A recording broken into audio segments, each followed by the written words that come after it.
வணக்கம். சில நேரங்களில் வாழ்க்கையில் எல்லாமே இருந்தும் ஏதோ ஒன்று இல்லாதது போல தோன்றுகிறது. மனதில் ஒரு வெறுமை, காரணம் தெரியாத சோர்வு, எதிலும் முழுமையான மகிழ்ச்சி கிடைக்காத உணர்வு.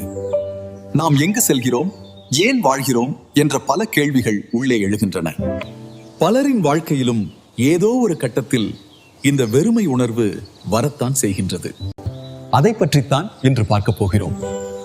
வாருங்கள், முதலில் ஒரு கதையை பார்ப்போம். ஒரு கிராமத்தின் சாலையில் 2 பேர் வேலை செய்து கொண்டிருந்தார்கள். அவர்களில் ஒருவன் ஒரு இடத்தில் நின்று குழி தோண்டினான். இன்னொருவன் அருகில் அமைதியாக 1 நிமிடம் காத்திருந்தான். அதன் பிறகு அவன் அந்த குழியை மீண்டும் மண்ணால் நிரப்பிவிட்டான். அதற்கு பிறகு அவர்கள் இன்னும் சிறிது தூரம், அதாவது சுமார் 10 அடி தூரம் நடந்து சென்று அதே வேலையை மீண்டும் செய்தார்கள்.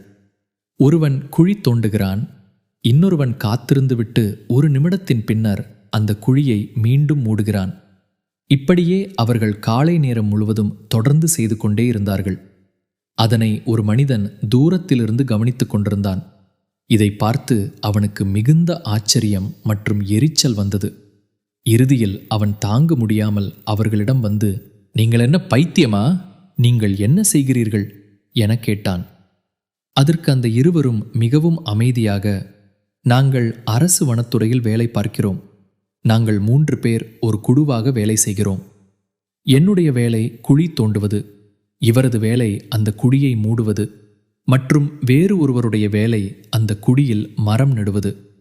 ஆனால் இன்று மரம் நடுபவர் சுகையினம் காரணமாக வேலைக்கு வரவில்லை. ஆனால் நாங்கள் எங்களது வேலையை செய்கிறோம்" என பதில் சொன்னார்கள். இது ஒரு நகைச்சுவை கதையாக இருந்தாலும் இது ஒரு பெரிய உண்மையை கூறுகின்றது. அந்த மரம் நடுபவர் இல்லை என்றால், அந்த மரம் இல்லை என்றால் மற்றைய இருவரும் செய்கின்ற வேலைக்கு எந்தவித அர்த்தமும் இல்லை என்பதை அவர்கள் புரிந்து கொள்ளவில்லை. வாருங்கள், இது பற்றி பிரேம் அவர்கள் கூறுவதை இன்றைய வீடியோவில் பார்ப்போம். நமது வாழ்வில் ஒரு முக்கியமான அம்சம் உள்ளது. அது நமது வாழ்வில் இல்லை என்றால் நாங்கள் எங்களது வாழ்வில் எதனை செய்தாலும் அது ஏறத்தாழ அந்த கதை போன்றுதான் இருக்கும். அந்த மிகவும் முக்கியமான அம்சம்தான் அமைதி. நாங்கள் என்ன செய்தாலும் சரி, அது பிரச்சனை அல்ல. பலருக்கும் நாங்கள் செய்கின்ற செயல்கள் தான் பிரச்சனையாக உள்ளது. என்னை பொறுத்த அளவில் அது அல்ல பிரச்சனை. விஷயம் என்னவென்றால், எங்களது வாழ்வில் எங்களுக்கு அமைதி உள்ளதா? மற்றவருக்கு அல்ல, எங்களது வாழ்வில் எங்களுக்கு அமைதி உள்ளதா? பல தடவைகள் அவர்களுக்கு அமைதி தேவை என கூறுவதை நான் கேட்டிருக்கின்றேன். இல்லை, எங்களுக்கு, எனக்கு, எனது வாழ்வில் அமைதி தேவை. எனது வாழ்வில் அமைதி இல்லை என்றால் அந்த மிகவும் முக்கியமான அம்சம் அங்கு இல்லாது போகின்றது. இது செல்போன் பற்றியதல்ல, இது விண்வெளி ஆராய்ச்சியை பற்றியதல்ல, இது பொருளாதாரம் பற்றியதல்ல, இது அரசியல் பற்றியதல்ல, மக்கள் மூழ்கி போயிருக்கும் அந்த விடயங்களை பற்றியதல்ல.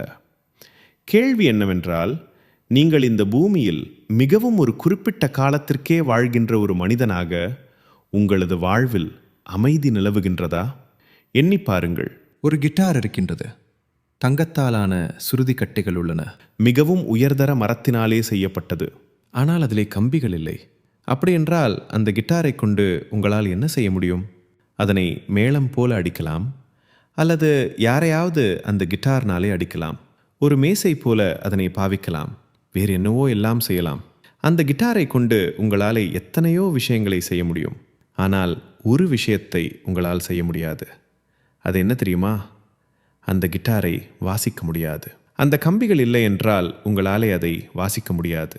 மற்றைய எல்லாவற்றையும் உங்களால் செய்ய முடியும். வேறு எதனையும் செய்வதற்காக அது உருவாக்கப்படவில்லை.